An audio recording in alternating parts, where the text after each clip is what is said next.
350 বছরের খানাকুলের ঐতিহ্যবাহী রাস উৎসবে কৃষ্ণনগর পশ্চিম পাড়ায় বিশিষ্ট জনেরা প্রায় 350 বছরের প্রাচীন ঐতিহ্য বহন করে সম্প্রতি কৃষ্ণনগর পশ্চিম পাড়া 16 আনা কমিটির উদ্যোগে 5 দিন ব্যাপী শ্রীকৃষ্ণের রাস উৎসব 2025 মহা সমারোহের সঙ্গে পালিত হয়ে গেল কৃষ্ণনগর এলাকায়। ধর্মীয় ভাব গাম্ভীর্য, সাংস্কৃতিক অনুষ্ঠান ও বিশিষ্ট ব্যক্তিদের সম্মানে এই উৎসব এক বিশেষ মাত্রা পেয়েছিল। উৎসবে প্রতিবারের মতোই এবারও সাংস্কৃতিক অনুষ্ঠান এবং সমাজের বিশিষ্ট ব্যক্তিবর্গকে সম্মাননা প্রদান অনুষ্ঠানের আয়োজন করা হয়েছিল। এই বছরের অনুষ্ঠানটি উৎসর্গ করা হয় স্বর্গীয় সন্তোষ মালিক, স্বর্গীয় দুর্গাচরণ মালিক, স্বর্গীয় গণেশ মাঝি এবং স্বর্গীয় গোপাল মালিকের স্মৃতিতে তৈরি মঞ্চে। এদিনের অনুষ্ঠানে উপস্থিত হয়েছিলেন সমাজের বহু বিশিষ্টজন। তাদের মধ্যে অন্যতম ছিলেন খানাকুল 1 নম্বর সমষ্টি উন্নয়ন আধিকারিক বিডিও অরিন্দম মুখার্জি, খানাকুল 2 নম্বর গ্রাম পঞ্চায়েতের প্রধান সরস্বতী দাস, কৃষ্ণনগর পশ্চিমপাড়া 16 আনা কমিটির মূল উদ্যোক্তা বিশ্বজিৎ দাস, আরামবাগের এসডিপিও সুপ্রভাত চক্রবর্তী, খানাকুল থানার ওসি সমীর মুখার্জি, বিধায়ক সুশান্ত ঘোষ সহ অন্যান্য বিশিষ্ট ব্যক্তিবর্গ। কমিটির মূল উদ্যোক্তা বিশ্বজিৎ দাস জানান, এবছর প্রাচীন এই রাস উৎসবের ধারা বজায় রাখতে পেরে তারা গর্বিত। এই উৎসব শুধু ধর্মীয় মিলনই নয়, এটি এলাকার সংস্কৃতি এবং সম্প্রীতিরও প্রতীক। এ বিষয়ে আরো কি জানা যাচ্ছে, দেখুন বিস্তারিত।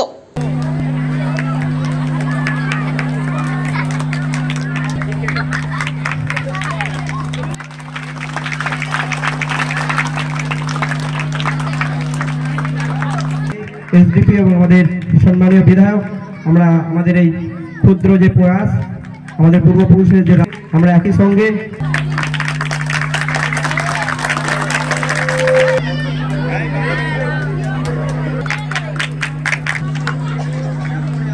সকলেই জানেন, আমাদের উৎপল কারাকে গ্রহণ করে নেওয়ার জন্য অনুরোধ করছি।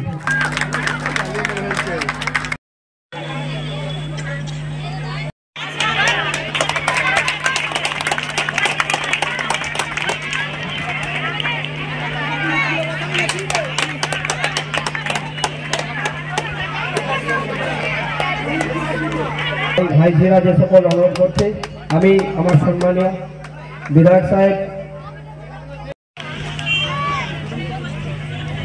অনেক ধন্যবাদ।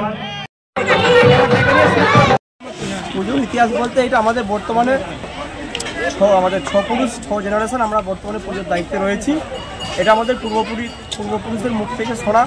যেহেতু আমরা শুদ্ধ পরিবার থেকে বিলং করতাম, আমাদের কৃষ্ণনগর পবিত্র ভূমি হলেও যেখানে তথাকথিত রাস উদযাপিত হয়, সেখানে আমাদের এখানকার মানুষজনকে তথাকথিতভাবে যেতে পারতো না।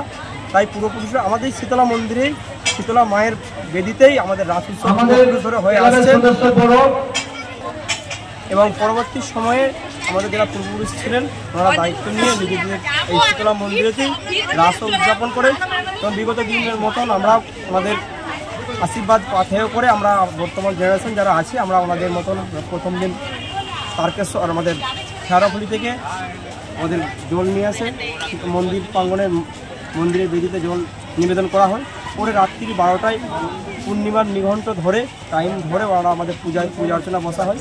পরের দিনকে আমাদের ঠাকুরের অর্থাৎ বাঁশি রাধাকৃষ্ণের ওপর রাধাকৃষ্ণের একটা নৃত্য পরিবেশন হয়। তার পরবর্তী সময় বিভিন্ন সাংস্কৃতিক অনুষ্ঠান এবং পরবর্তী সময় এখন যেমন কালচারের সঙ্গে সমাজের সঙ্গে যেমন অর্কেস্ট্রা বা আরও যে সকল প্রোগ্রাম আছে এটা হয়। আজকে আমাদের প্রোগ্রামে আজকে আমাদের সন্ধ্যায় আমাদের সম্মান জ্ঞাপন অনুষ্ঠান ছিল। এই সম্মান জ্ঞাপন অনুষ্ঠান আমাদের ক্লাবের পক্ষ থেকে এবং সোনা কমিটির পক্ষ থেকে সম্মানীয় এসডিপিও উপস্থিত ছিলেন সুপ্রভাত চক্রবর্তী মহাশয়, উপস্থিত ছিলেন খানাকুলের সম্মানীয় বিধায়ক সুশান্ত ঘোষ মহাশয়, খানাকুল থানার আধিকারিক সম্মানীয় সমীর মুখার্জি মহাশয় এবং খানাকুল 1 নম্বর ব্লকের আধিকারিক বিডিও সাহেব আমাদের সম্মানীয় অরিন্দম মুখার্জি মহাশয়। কতদিন এই পুজো উৎসবটা কতদিন হয়? আমাদের মোটামুটি 5 থেকে 6 দিন প্রত্যেক বছরই করে অনুষ্ঠানটা হয়। এবছর যেমন আমাদের কর্মসূচি টোটাল আমাদের মেলা সহ আমাদের যে পুজো অর্চনা 6 দিনের হচ্ছে। আনুমানিক 350 বছর পূর্বে থেকেই প্রচলন আমাদের পূর্বপুরুষদের দ্বারা আমরা বর্তমানে বিলম্ব করি।